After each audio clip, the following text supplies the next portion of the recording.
Orai RTO कार्यालय पर उप परिवहन आयुक्त की गाज, दलाली और अनियमितताओं से हड़कंप, डग्गामार वाहनों पर होगी सख्ती।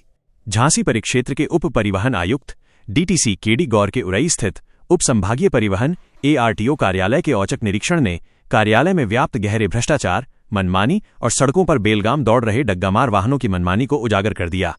उप परिवहन आयुक्त केडी गौर ने कार्यालय की व्यवस्थाओं, रजिस्टर, लाइसेंस संबंधी अभिलेखों और वाहनों की फिटनेस जांच प्रक्रिया की गहन समीक्षा की।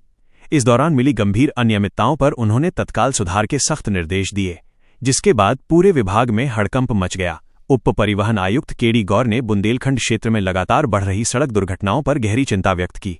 उन्होंने स्पष्ट किया कि सड़क सुरक्षा के लिए केवल कागजी अभियान चलाने से काम नहीं चलेगा, बल्कि जमीनी स्तर पर सुधारात्मक कार्यवाही आवश्यक है। उन्होंने अधिकारियों को सड़क किनारे चेतावनी संकेत और स्पीड लिमिट बोर्ड लगाने, साथ ही दुर्घटना संभावित ब्लैक स्पॉट्स की पहचान कर तुरंत सुधार कार्य करने के निर्देश दिए। उन्होंने सबसे बड़ी सख्ती डग्गामार वाहनों पर केंद्रित की। स्कूली बच्चों को अनफिट और बिना अनुमति वाले वाहनों से ले जाने के मामलों पर उन्होंने कड़ी नाराजगी जताई और घोषणा की कि अब ऐसे वाहनों के खिलाफ संयुक्त कार्रवाई अभियान चलाया जाएगा, जिसमें पड़ोसी जिलों की परिवहन टीमें भी शामिल होंगी। अधिकारियों को निर्देश दिए गए कि वे स्कूलों के आसपास नियमित और सघन चेकिंग करें और बिना फिटनेस वाले अवैध वाहनों पर तत्काल चालान या जब्त करने की कार्रवाई हो। उनके निरीक्षण के दौरान ये बात स्पष्ट रूप से सामने आई कि एआरटीओ कार्यालय आम नागरिकों के लिए नहीं, बल्कि कथित तौर पर दलालों का केंद्र बन चुका है। गाड़ी का पंजीयन हो, फिटनेस हो, ड्राइविंग लाइसेंस हो या गाड़ी ट्रांसफर, सभी काम कथित तौर पर दलाल के मार्फत ही संभव हैं। स्थानीय लोगों के आरोप हैं कि सीधे पहुंचने पर आम लोगों को महीनों चक्कर काटने पड़ते हैं, जबकि दलाल के माध्यम से निर्धारित शुल्क का कई गुना पैसा देने पर काम तुरंत हो जाता है। दलाल खुद खुलकर ये बात कहते हैं कि पैसा सिर्फ उनके पास नहीं जाता, बल्कि ऊपर तक पहुंचाना पड़ता है। सबसे ज्यादा परेशानी उन पढ़े लिखे लोगों को हो रही है जो नियमों का पालन करते हुए ऑनलाइन आवेदन करते हैं, लेकिन कर्मचारियों की मनमानी ऐसी है कि सीधे कार्यालय पहुंचने पर एक कर्मचारी ने आवेदक से ये कहते हुए ताना मारा कि ऑनलाइन क्यों किया, बाहर किसी से करवा देते तो अब तक काम हो जाता, अब इंतजार करना पड़ेगा। इसके विपरीत दलाल एक ही समय में कई फाइलें लेकर बेरोक-टोक अंदर जा रहे थे, जबकि आम आवेदकों की फाइलें तक सीधी नहीं ली जा रही थीं। इससे स्पष्ट हो गया कि दलालों का यह बोलबाला कथित तौर पर कर्मचारियों की शह पर ही चल रहा है। कार्यालय में भ्रष्टाचार और मनमानी का एक गंभीर पहलू फिटनेस प्रमाण पत्र जारी करने की प्रक्रिया में सामने आया। आरोप है कि फिटनेस जांच के लिए खड़े वाहनों की जांच के लिए न तो कोई तकनीकी मशीन थी और न ही उपकरण। कर्मचारी कथित तौर पर केवल अपनी आंखों से देखकर ही वाहन की सेहत का अनुमान लगाकर प्रमाण पत्र जारी कर रहे थे, जो सड़क सुरक्षा के मानकों का सीधा उल्लंघन है। ये भी खुलासा हुआ कि जो दलाल फाइलों के अंदर पैसे रखकर बाबू को फाइल सौंपते हैं, उनका काम तुरंत होकर आ जाता है। आम आदमी को छोटी छोटी कमियां बताकर टाल दिया जाता है और उन्हें महीनों चक्कर लगाने पड़ते हैं, साथ ही बाबुओं की खरी खोटी भी सुननी पड़ती है।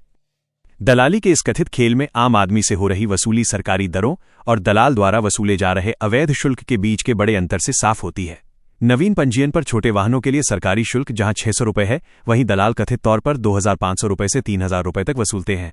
फिटनेस शुल्क बड़े वाहन सरकारी 800 रुपये के मुकाबले दलाल 3000 रुपये से 3500 रुपये लेते हैं। लर्निंग लाइसेंस का सरकारी शुल्क 350 रुपये है, जबकि दलाल 1500 रुपये से 2000 रुपये तक वसूलते हैं और स्थायी लाइसेंस के लिए 1000 रुपये के सरकारी शुल्क के मुकाबले दलाल 3000 रुपये से 4000 रुपये तक लेते हैं। जब एआरटीओ प्रवर्तन सुरेश कुमार वर्मा से दलाली के इस खुले खेल पर सवाल किया गया, तो उनका जवाब अजीबोगरीब था। उन्होंने कहा कि जिस दलाल के हाथ में ज्यादा फाइलें होंगी उसकी निगरानी की जाएगी, अगर ज्यादा फाइलें हुई तो जांच कराई जाएगी। उनके इस बेतुके बयान ने आरटीओ कार्यालय में चल रही अव्यवस्था और भ्रष्टाचार को लेकर उनकी गंभीरता पर बड़े सवाल खड़े कर दिए हैं। उप परिवहन आयुक्त केडी गौर ने स्पष्ट चेतावनी दी कि परिवहन कार्यालयों में आम नागरिकों से मनमानी वसूली या दलालों की गतिविधियां बिल्कुल बर्दाश्त नहीं की जाएंगी। उन्होंने चेतावनी दी कि यदि किसी भी स्तर पर भ्रष्टाचार या दलाली पाई गई तो संबंधित कर्मचारी के खिलाफ विभागीय कार्रवाई की जाएगी। अंत में उन्होंने अधिकारियों के साथ बैठक कर सड़क सुरक्षा को लेकर एक ठोस कार्य योजना तैयार करने के निर्देश दिए और कहा कि विभाग आने वाले दिनों में शून्य सहनशीलता नीति पर काम करेगा।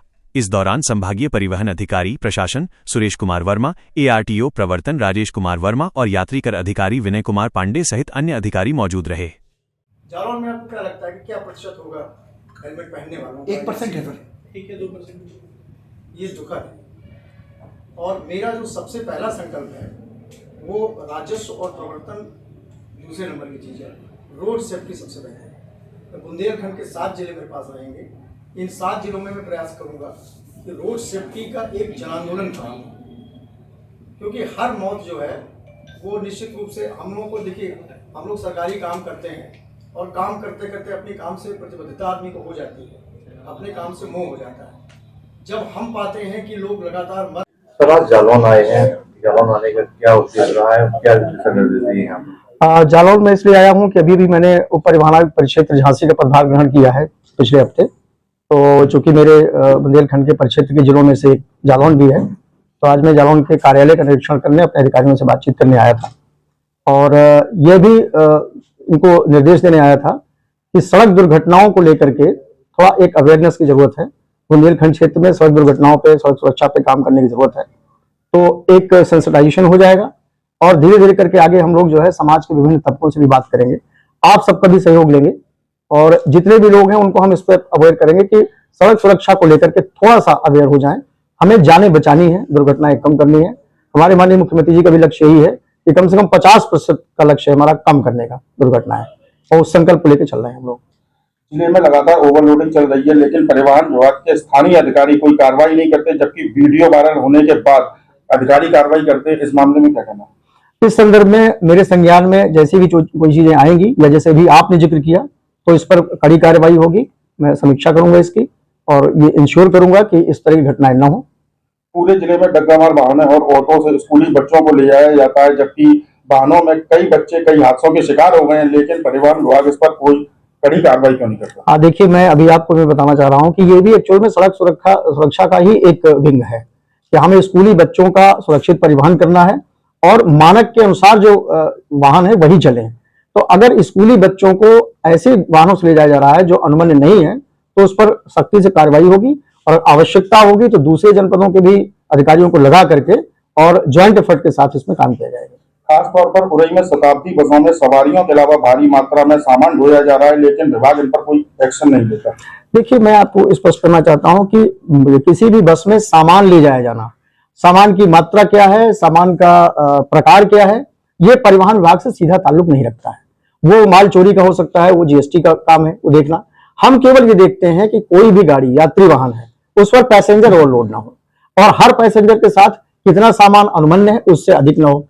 तो अब ये हमारा काम नहीं है कि हम हर सवारी का सामान तोड़वाएं। जिस तरीके जिले में देखा जाता है कि कम उम्र के बच्चे हैं वो एक्सीडेंट के समय ज्यादा शिकार हो रहे हैं। हाँ। इनको लेकर क्या निर्देश? देखिए, कम उम्र के बच्चे अगर शिकार हो रहे हैं तो सबसे पहला इसका जो दायरा है और इसका जो पहली जिम्मेदारी है वो गार्जियंस के, अभिभावक की है।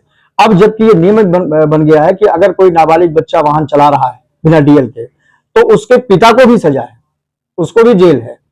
तो इसके बावजूद अगर लोग नहीं मान रहे हैं, हम नहीं चाहते कि बच्चों का भविष्य खराब हो, उनकी जानों से खिलवाड़ हो, हम उस पर चलाते हैं, ड्राइव चलाते हैं, लेकिन हमारा पहला ये है कि कम से कम गार्जियंस को भी इस बात को अवेयर होना चाहिए कि आखिर नाबालिग बच्चे को गाड़ी देते क्यों है वो।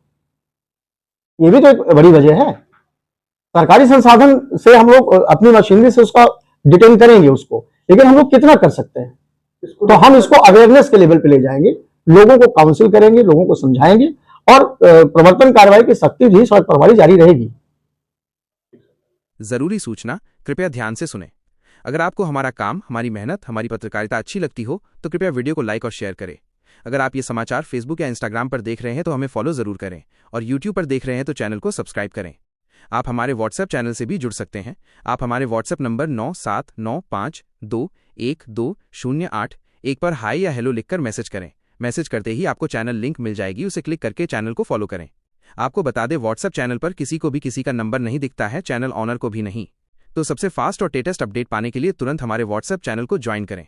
पूरा समाचार देखने के लिए आपका बहुत बहुत धन्यवाद। आभार। नमस्कार।